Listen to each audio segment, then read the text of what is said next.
औज़ुबिल्लाहिमिनश्शैतानिर्रजीम बिस्मिल्लाहिर्रहमानिर्रहीम अस्सलामु अलैकुम everyone, welcome back to my YouTube channel.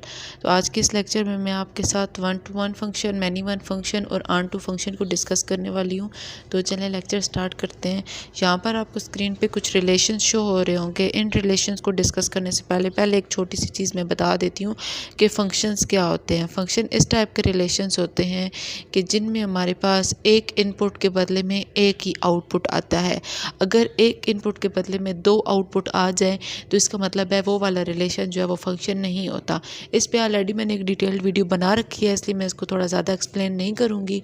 आप वो भी काइंडली जाकर देख सकते हैं, मैं उसका लिंक डिस्क्रिप्शन में दे दूँगी। जैसे ये वाला रिलेशन है, अगर आप उसको देखें तो इसमें देखें 1 इनपुट है और 1 आउटपुट है। 1 input 1 output, 1 input 1 output and 1 input and 1 output. ठीक है। अब अगर ये वाला रिलेशन देखें तो इसके अंदर भी ये भी एक तरह की फ़ंक्शन की डेफिनेशन को फुलफ़िल कर रहा है, क्योंकि फ़ंक्शन की डेफिनेशन में हमारे पास ये होता है कि भाई 1 इनपुट के बदले में 2 आउटपुट नहीं आने चाहिए, लेकिन 2 इनपुट के बदले में 1 आउटपुट आ सकता है। जैसे यहाँ पर आप देखें तो एलिमेंट 1 और 2 जो है इन दोनों की मैपिंग जो है वो बी के साथ हो रही है। ठीक है, तो ये भी हमारे पास फ़ंक्शन ही है। अच्छा, यहाँ पर अगर आप अब हम बात कर लेते हैं 1 to 1 फंक्शन की। 1 to 1 फंक्शन, देखिए इस फंक्शन के नाम से ही पता चल रहा है 1 1, एक और एक। तो इसका क्या मतलब होगा कि एक इनपुट जब हम देंगे ना फंक्शन को तो हमारे पास बदले में एक ही आउटपुट आएगा। ठीक है, नाम से ही ये चीज़ पता चल रही है। यहाँ पर अगर आप इस वाले रिलेशन में देखें तो एक इनपुट है, बदले में एक ही आउटपुट आया है। एक इनपुट एक आउटपुट, 3 की डी के साथ और 4 की सी के साथ इस तरह मैपिंग हो रही है। तो ये तो हो गया हमारे पास 1 to 1 फंक्शन। कौन सा हो गया? 1 to 1 फंक्शन। अब इधर आप अगर आप इस वाले रिलेशन में देखें तो 2 इनपुट जो हैं बदले में एक आउटपुट आ रहा है, मतलब कि एलिमेंट्स सेट ए के 2 एलिमेंट्स जो हैं वो सेट बी के एक एलिमेंट के साथ मैप कर रहे हैं। तो ये हमारे पास कौन सा होगा? ये हमारे पास होगा मैनी वन फंक्शन। कौन सा होगा? Many one function. तो जैसे नाम से ही पता चल रहा है, मैनी मीन कि मतलब कि ज़्यादा इनपुट होंगे तो लेकिन आउटपुट हमारे पास एक ही आएगी। ठीक है, और इधर भी आप देखें तो इस वाले रिलेशन में भी 2 इनपुट हैं और बदले में एक ही आउटपुट आया है। तो ये भी हमारे पास कौन सा हो गया? ये भी हमारे पास जो है वो है मैनी वन फंक्शन। और इधर आप इस वाले रिलेशन में देखें तो 1 की मैपिंग हो रही है बी के साथ, 2 की सी के साथ, 3 की ए के साथ और 4 की डी के साथ। तो ये कौन सा है हमारे पास? 1 to 1 फंक्शन। यहाँ तक आपको क्लियर हो गया कि ये 1 to 1 फंक्शन और मैनी वन फंक्शन क्या होता है। अब हम बात कर लेते हैं ऑन टू फंक्शन की।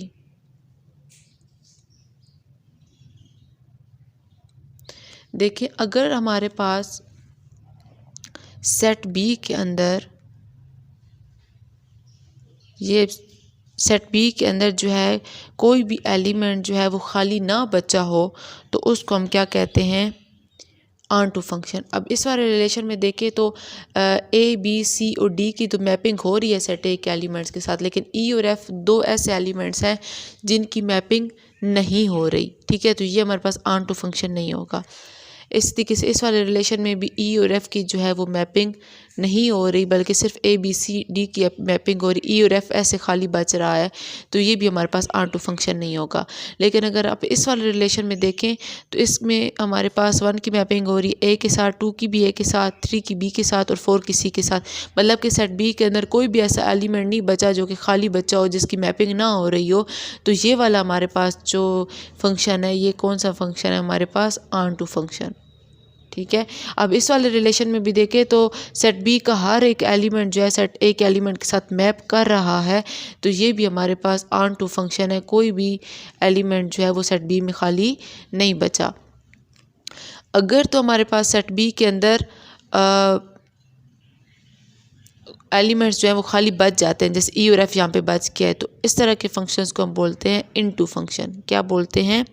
Into function. इधर भी ये वाला फंक्शन भी जो है हमारे पास क्या है? ये हमारे पास इनटू फंक्शन है। अच्छा, आप ऑन टू फंक्शन को एक इस तरह से भी डिफ़ाइन कर सकते हैं कि अगर आपके पास जो है वो कोडोमेन जो है ना वो बराबर हो रेंज के, तो हम कह सकते हैं कि वो वाला फंक्शन जो है वो ऑन टू फंक्शन है। अब कोडोमेन और रेंज क्या है? कोडोमेन क्या होती है कि सेट बी के तमाम एलिमेंट्स जो होते हैं ना वो कहलाते हैं कोडोमेन, और रेंज क्या होती है कि वो एलिमेंट सेट बी के जो सिर्फ मैप कर रहे होते हैं। ठीक है, अब देखिए इस वाले इस पूरे सेट बी को हम कहेंगे कि ये A B C D E और एफ ये जो है ना ये इसके कोडोमेन है। लेकिन अगर हम इसकी रेंज की बात करें तो सिर्फ ए बी सी और डी जो है ना वो रेंज है। तो अगर कोडोमेन और रेंज की तादाद बराबर आ जाए तो वो क्या होता है? Onto. जैसे यहाँ पर आप देखें तो ए बी सी ये रेंज भी है और ये कोडोमेन भी है, तो ये क्या हो गया? ये वाला फंक्शन ऑन टू हो गया। अब आपको पहले जो मैंने एक्सप्लेनेशन दी है या ये वाली, इनमें से जो भी आपको आसानी से समझ आ जाए आप उसको पिक कर सकते हैं। अब मैं आपको बता देती हूँ कि इंजेक्टिव फंक्शन, सर्जेक्टिव फंक्शन और बाइजेक्टिव फंक्शन कौन से होते हैं। देखें जो आपके पास जो 1 to 1 फंक्शन होता है ना, 1 to 1, उसको हम कहते हैं इंजेक्टिव फंक्शन। 1 input 1 output. अब मतलब इस तरह से माइंड में रख सकते हैं कि एक ही पेशेंट को एक इंजेक्शन लगा है। ठीक है, अच्छा। और जो आपके पास ऑन टू फंक्शंस होते हैं ना, ऑन टू फंक्शन, उनको हम कहते हैं सर्जेक्टिव फंक्शन। क्या कहते हैं? सर्जेक्टिव। और अगर तो ऐसे फंक्शन, अब बाइजेक्टिव फंक्शन कौन से होते हैं? बाइजेक्टिव। बाय के नाम से ही पता चल रहा है, बाय का मतलब होता है दो। अगर तो ऐसा फंक्शन जिसके अंदर 1 to 1 फंक्शन भी आ रहा हो, एक ऐसा फंक्शन जो कि 1 to 1 फंक्शन को भी सेटिस्फाई कर रहा हो और ऑन टू फंक्शन की कंडीशन को भी सेटिस्फाई कर रहा हो, तो ऐसे फंक्शन को कहते हैं बाइजेक्टिव फंक्शन। जैसे अगर मैं बात करूँ अगर ये मेरे पास सेट ए है, इसके अंदर है जी एलिमेंट 1 2 3 और 4। ये सेट बी है मेरे पास, ए बी और सी और डी। 1 की मैपिंग हो रही है के साथ, 2 की बी के साथ, 3 की सी के साथ और 4 की डी के साथ। तो अब देखें तो इसके अंदर ये 1 to 1 वाली कंडीशन को भी पूरा कर रहा है और ऑन टू वाली कंडीशन को भी पूरा कर रहा है, क्योंकि सेट बी के अंदर जो है कोई भी एलिमेंट खाली नहीं बचा, सबकी मैपिंग हो रही है। ठीक है, तो 1 to 1 और ऑन टू फंक्शन अगर जिसके अंदर दोनों आ जाते हैं वो फंक्शन क्या कहलाते हैं? Bijective function. I hope so आपको ये लेक्चर अच्छे से समझ में आ गया होगा। अगर आपको कोई मज़ीद कन्फ्यूजन है तो आप कमेंट सेक्शन में मुझसे पूछ सकते हैं।